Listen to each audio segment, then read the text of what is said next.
Hello, friend. Welcome back to Couch Tales, Why We Do What We Do, the podcast where we dive into the psychology of what makes us tick, sometimes with peril, sometimes with laughter, and always with a little bit of science.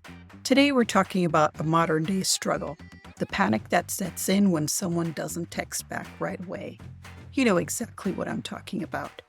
You send a message, you wait. Nothing. Your brain starts whispering, did I say something wrong? Are they mad at me? Did they fall into a black hole? Something I've wondered myself. Well, buckle up, because today we're going to explore why our brains do this. And spoiler alert, it's not just you. Story number 1, the texting dilemma. Meet Kara. So here's a little story about what happened to me the other day that made me go, why do we do what we do? I texted my friend Kara asking for some feedback on my project. Shortly after, I jumped into my car, picked up a few things, and then drove home, which, by the way, took a solid 48 minutes. Once I got home and settled, I checked my phone and saw her message. I replied, and within seconds, Kara responded with, "Oh my gosh, I thought you were mad at me." Wait, what? Mad at her? Because I hadn't responded right away? Turns out, Kara had assumed that the delay in my response meant that I was upset with her feedback. She thought the longer I took to reply, the angrier I must be. The problem?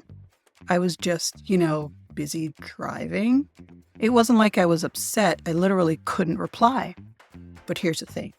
Why do we do what we do? Why do we automatically think the worst when someone doesn't text us back in an hour or less?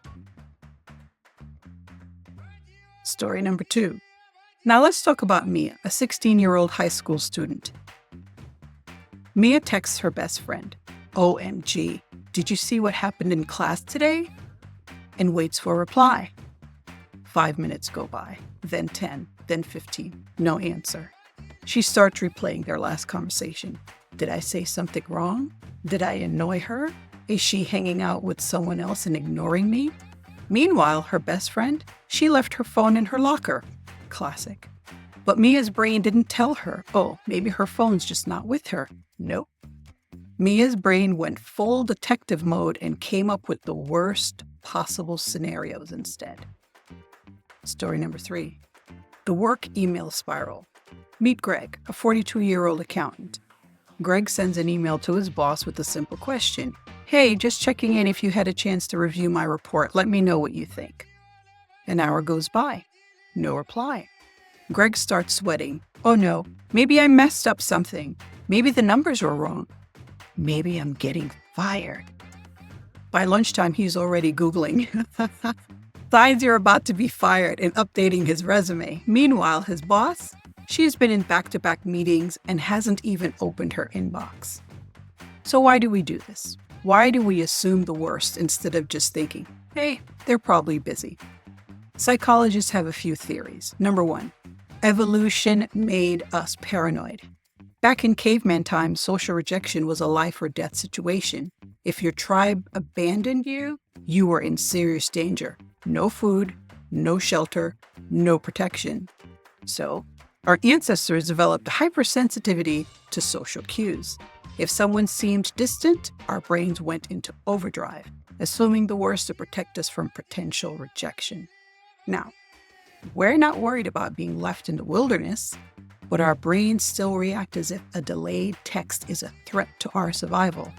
Number 2, the negativity bias. Our brains are wired to focus on negative possibilities more than positive ones. Why? Because anticipating danger helped our ancestors survive. If a caveman heard rustling in the bushes, assuming it was just the wind could mean getting eaten by a predator. Assuming the worst, that kept them alive. Fast forward to today, though, and we're still doing the same thing, except instead of lions, we're dodging imaginary rejection from people who are just busy doing their own thing. Number 3, the need for certainty. Humans hate uncertainty. If we don't get a response, our brains fill in the blanks with whatever seems most likely, even if it's completely irrational. It's why ghosting feels so painful, why we overanalyze, read receipts, and why people spiral over text messages that haven't even been seen yet. Our brains crave closure, and when we don't get it, we make up our own, usually dramatic, conclusions. So how do we stop this? Let's talk about how to stop letting our brains trick us into unnecessary panic. Number 1, reality check. Before spiraling, ask yourself, is there a logical reason they might not have answered? Hint, the answer is probably yes. Number 2, assume the best. Instead of, they must be mad at me, try thinking, they're probably just busy. Number 3, communicate. If you're really worried, just ask. Hey, I noticed you haven't replied and I just wanted to check in. Most of the time, you'll find out it was nothing. And number 4, break the cycle. If you tend to overthink texts, practice stepping away from your phone and reminding yourself that slow replies are normal. Seriously, people used to wait 3 weeks for letters. We can handle a few hours. So back to Kira and Greg. Kira learned to not assume every delayed text means something bad. And Greg, well, he eventually got an email from his boss saying, "Looks great, thanks," and felt silly for freaking out. Moral of the story? Slow replies don't equal rejection. Your brain is just doing what it's designed to do. But now that you know why, you can stop it from taking over. All right, that's it for today's episode of Couch Tales, Why We Do What We Do. I'm your host, Analia. If you like this episode, please forward it to a friend. Until next time, stay curious, stay kind.